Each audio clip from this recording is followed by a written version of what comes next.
सभी साथियों का कौशिक जीएस एकेडमी पर स्वागत है। बिहार सक्षमता परीक्षा में पूछे गए प्रश्नों पर आधारित आपके लिए टॉप 50 मोस्ट इम्पॉर्टेंट और सिलेक्टेड क्वेश्चन लेकर आया हूं। तो अगर आप अभी तक हमारे चैनल से नहीं जुड़े हैं तो हमारे चैनल से जुड़ जाइए और इस क्लास को करके जाइएगा, क्योंकि ज़्यादातर प्रश्न आपके एग्जाम में इसी में से देखने को मिलेगा। तो चलिए क्लास स्टार्ट करते हैं। पहला प्रश्न है, बच्चों में पिट्यूटरी ग्रंथि से अत्यधिक स्राव का परिणाम क्या होता है? तो आपका ऑप्शन नंबर ए राइट हो जाएगा, बढ़ी हुई ऊंचाई। बच्चों में पिट्यूटरी ग्रंथि से अत्यधिक स्राव होने पर क्या होता है? ऊंचाई अधिक बढ़ जाती है।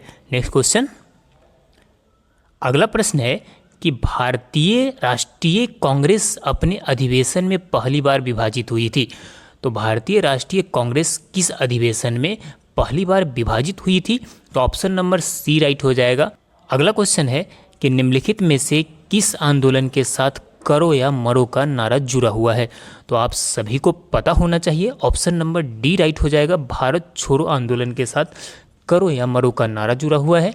यह नारा किसने दिया था? तो यह नारा महात्मा गांधी ने दिया था। नेक्स्ट, अगला क्वेश्चन है, सुभाष चंद्र बोस ने फॉरवर्ड ब्लॉक की स्थापना किस वर्ष की थी? तो सुभाष चंद्र बोस ने फॉरवर्ड ब्लॉक की स्थापना ऑप्शन नंबर ए राइट हो जाएगा 1939 ईस्वी में की थी। कब की थी? 1939 ईस्वी में।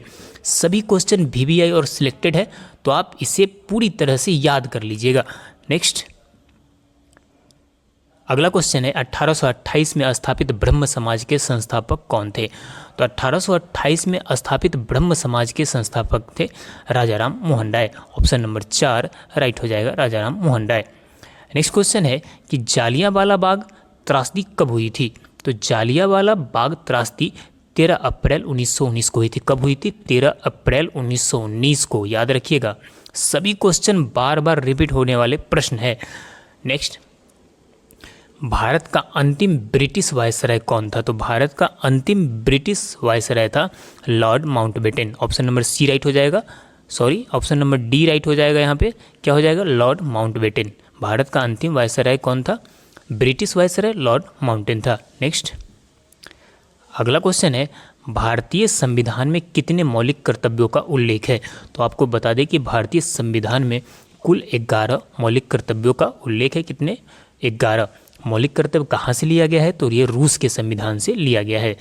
नेक्स्ट क्वेश्चन है कि बलवंत राय मेहता समिति ने किस प्रकार की पंचायती राज व्यवस्था की सिफारिश की थी? तो ये बलवंत राय मेहता समिति ने 3 टियर पंचायती राज व्यवस्था की सिफारिश की थी। कितना? 3 टियर, जो अभी हमारे गाँव में चल रहा है 3 टियर वाला, वही है। नेक्स्ट क्वेश्चन है कि संविधान ने किस अनुच्छेद में अवशिष्ट शक्तियाँ निहित की है? तो संविधान के अनुच्छेद 248 में अवशिष्ट शक्तियां को क्या किया गया है? निहित किया गया है।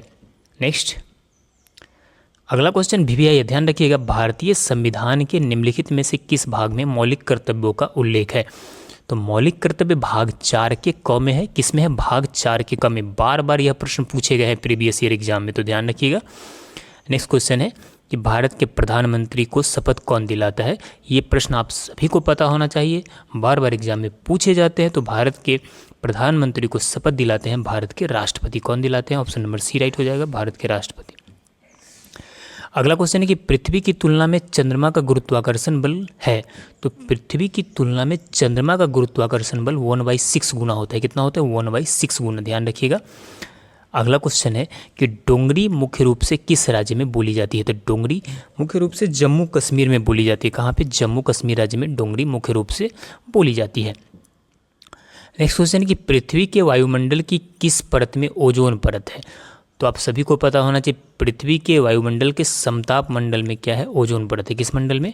समताप मंडल में ओजोन परत स्थित है, जो हमें हमारी पराबैंगनी किरणों से क्या करती है? रक्षा करती है। सूर्य से निकलने वाली पराबैंगनी किरणों से हमारी रक्षा करती है।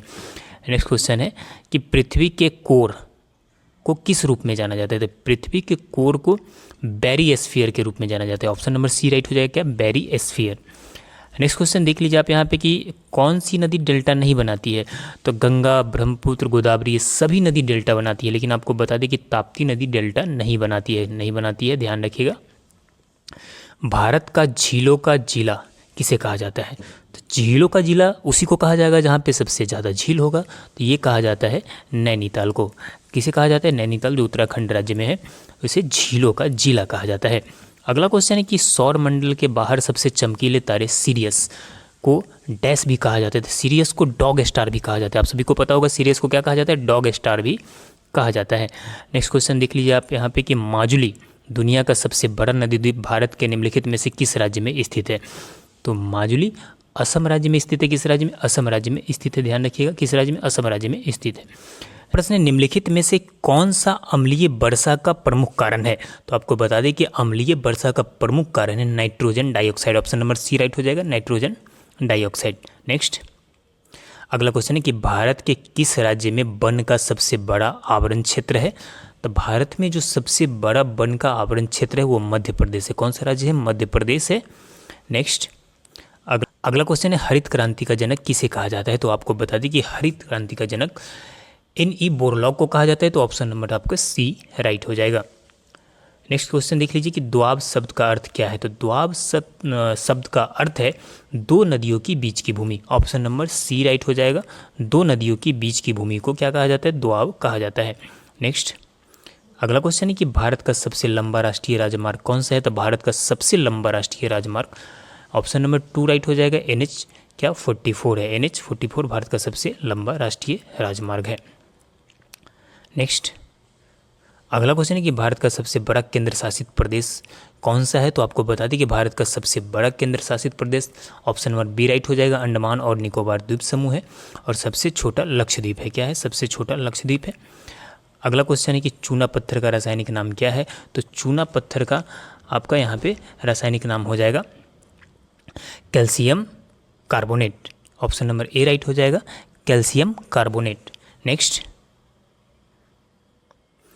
क्वेश्चन है कि अम्ल और क्षार के बीच होने वाली अभिक्रिया को क्या कहते हैं? तो अम्ल और क्षार के बीच होने वाली अभिक्रिया को उदासीनीकरण कहते हैं। ऑप्शन नंबर सी राइट हो जाएगा। क्या कहते हैं? उदासीनीकरण कहा जाता है। नेक्स्ट क्वेश्चन देख लीजिए यहाँ पे कि शुष्क बर्फ क्या है? तो ठोस कार्बन डाइऑक्साइड को शुष्क बर्फ कहा जाता है। ऑप्शन नंबर ए राइट हो जाएगा, ठोस कार्बन डाइऑक्साइड। अगला क्वेश्चन देख लीजिए आपकी दूध के पीएच की प्रकृति क्या होती है? तो दूध की पीएच की प्रकृति थोड़ी सी अम्लीय होती है। ध्यान रखिएगा, थोड़ी सी अम्लीय होती है क्योंकि यहाँ पे दूध का पीएच मान कितना होता है? 6.5 से लेकर 6.7 के बीच में होता है। तो थोड़ी सी ये क्या होता है? अम्लीय होता है। नेक्स्ट क्वेश्चन है कि बर्फ़ का गलनांक कितना केल्विन होता है? तो बर्फ़ का गलनांक 273.16 केल्विन होता है। नेक्स्ट क्वेश्चन देख लीजिए कि जल का पीएच मान होता है। तो जल का पीएच मान बिल्कुल 7 होता है। शुद्ध जल का पीएच मान कितना होता है? 7 होता है। ध्यान रखिएगा। नेक्स्ट अगला क्वेश्चन है कि गहरे समुद्र में गोताखोरों द्वारा श्वसन के लिए कौन सी गैस ऑक्सीजन के साथ मिश्रित की जाती है? तो ऑक्सीजन के साथ हीलियम गैस को क्या की जाती है? मिश्रित की जाती है। किस गैस को? हीलियम गैस को मिश्रित की जाती है। अगला है भारी जल का रासायनिक सूत्र क्या है?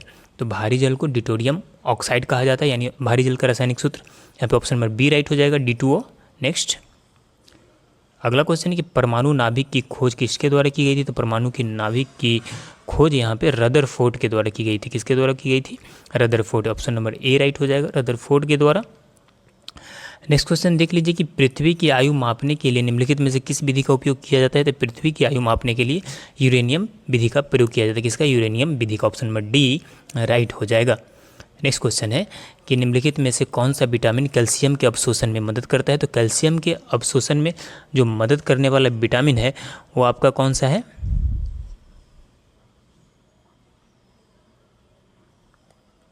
ऑप्शन नंबर बी राइट हो जाएगा, विटामिन डी कैल्शियम के अवशोषण में क्या करता है? मदद करता है। नेक्स्ट क्वेश्चन देख लीजिए कि मृदा के अध्ययन से संबंधित विज्ञान क्या कहलाता है? तो मृदा के अध्ययन से संबंधित विज्ञान को क्या कहते हैं? पेडोलॉजी कहा जाता है। ऑप्शन नंबर ए राइट हो जाएगा, पेडोलॉजी। नेक्स्ट क्वेश्चन है आपका कि दालें निम्नलिखित में से किसका समृद्ध स्रोत है? तो दाल प्रोटीन का समृद्ध स्रोत है। ऑप्शन नंबर बी राइट हो जाएगा, प्रोटीन। अगला क्वेश्चन है कि कवक के अध्ययन को किस नाम से भी जाना जाता है? कवक के अध्ययन को किस नाम से? माइकोलॉजी के नाम से भी जाना जाता है। किस नाम से जाना जाता है? कवक के अध्ययन को mycology. Option number C right हो जाएगा, माइकोलॉजी के अध्ययन के नाम से जाना जाता है। अगला क्वेश्चन है कि त्वचा की सबसे बाहरी परत, इसे एपिडर्मिस कहा जाता है। क्या कहा जाता है? एपिडर्मिस। ध्यान रखिएगा, त्वचा के सबसे बाहरी परत को।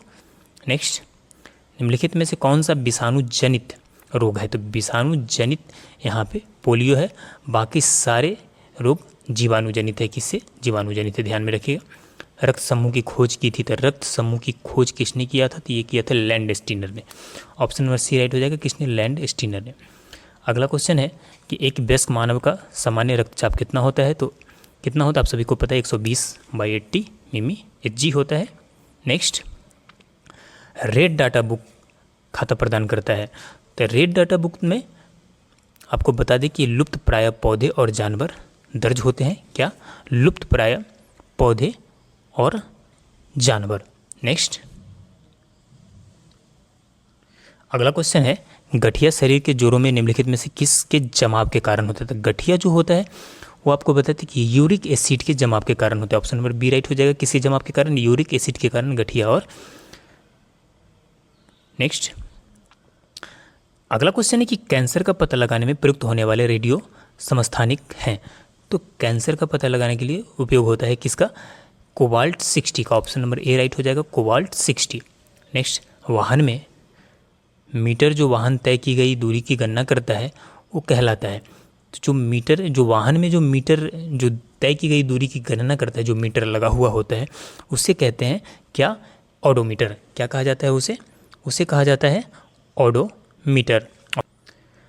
अगला क्वेश्चन है, दाब का एसआई मात्रक क्या होता है? तो दाब का एसआई मात्रक क्या होता है?